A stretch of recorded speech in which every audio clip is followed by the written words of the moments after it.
If you've been claiming that 2025 is your year for real this time to start that kids YouTube channel, then let's get into it.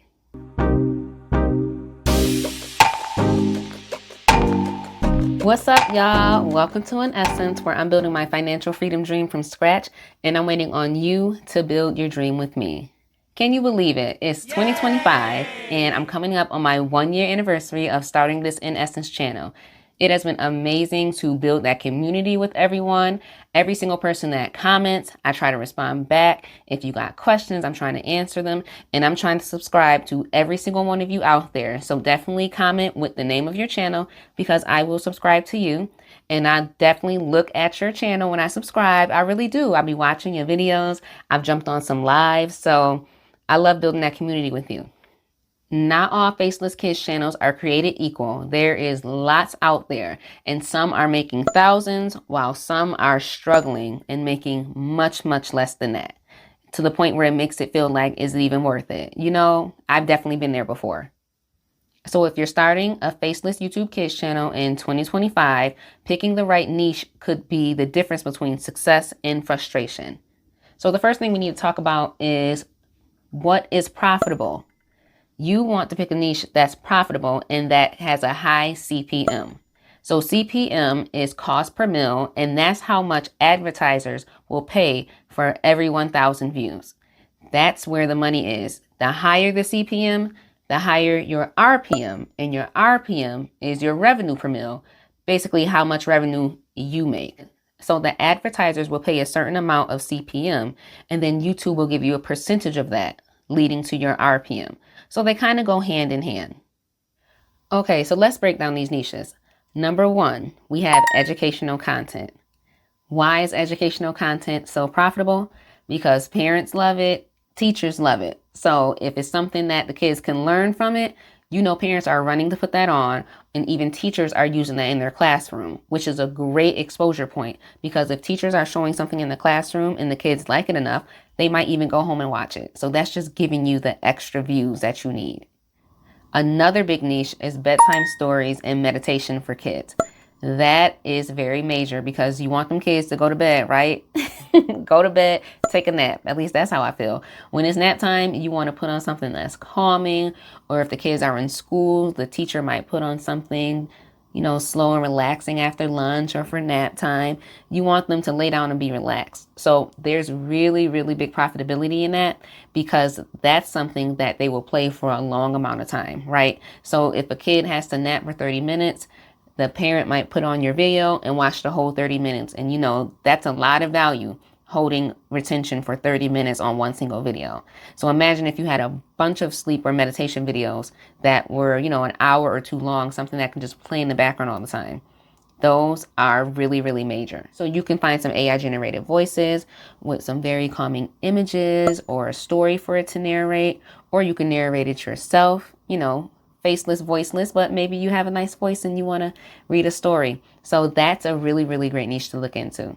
So you can find another big one is interactive learning. And this is great for like toddlers and kids. So it's not just showing them educational content, it's singing songs and having them sing along, doing pauses in between the content so they can answer, or saying 1 + 1 and showing it or something like that. So that is really, really great because the more interaction means more retention. You want kids watching for as long as possible. You can use those Canva slides, put some apples on the screen and ask kids to count how many apples, or even animal sounds. I have an animal sounds video.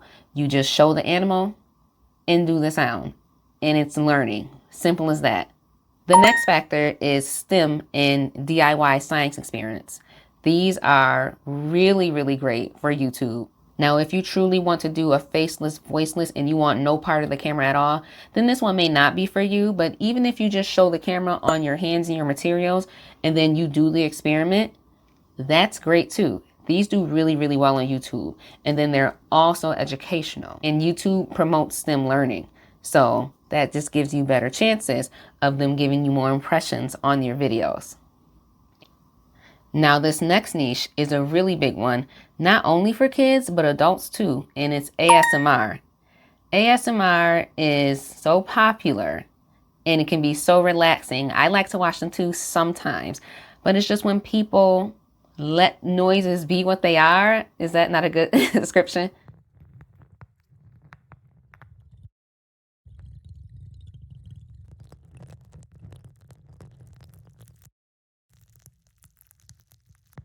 Many people don't know, and I did have to look it up too. ASMR stands for Autonomous Sensory Meridian Response. So it's like that feeling of someone, clicking in your ear, and it's satisfying to people. So if you don't mind showing your hands, then this is a great one for you. Just make sure it's super quiet because people like to hear the sounds. They like to hear all the clicking and the rubbing and all that stuff. So it's a major thing. Do not sleep on ASMR videos. This next niche is near and dear to my heart, so most of you already know what I'm about to say, and that's baby sensory channels.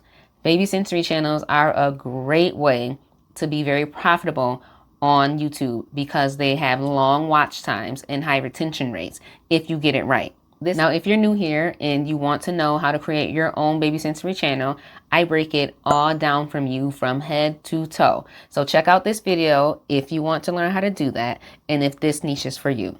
Babies love high contrast, engaging visual videos. And even though it's called baby sensory, it's really not only for babies. Kids a little older and toddler ages love baby sensory channels also. Some adults too. I like to watch them from time to time. But they can be hugely popular on YouTube. Just put baby sensory into your YouTube search and see what pops up. Actually, more specifically, put Lola baby sensory into your YouTube search and then check out some of my videos. Now, after talking about all those niches, which are great ideas for your channel, I do need to give you a little bit of warning on some content to avoid. The first tip is, if you can, try to avoid toy unboxing channels because they're a little bit harder to monetize due to some rules with the FTC. They don't want to encourage consumerism for kids and things like that. So you might have just a little bit of a tougher time. Another niche is low quality AI generated videos. We're all using AI, right? So you want to be careful because YouTube is starting to crack down on that low quality AI work. We're all using some of the same platforms. So you want to make sure that whatever you use, you make it original and you make it yours, because you'll see a lot of the same things being used over and over and over, and it's really not gaining anything. So be careful of those. What I need you to do now is tell me which one of those niches you think is best for you, or which one have you already started. I would love to subscribe and support your channel because I love building a community. Thanks so much, y'all. Bye.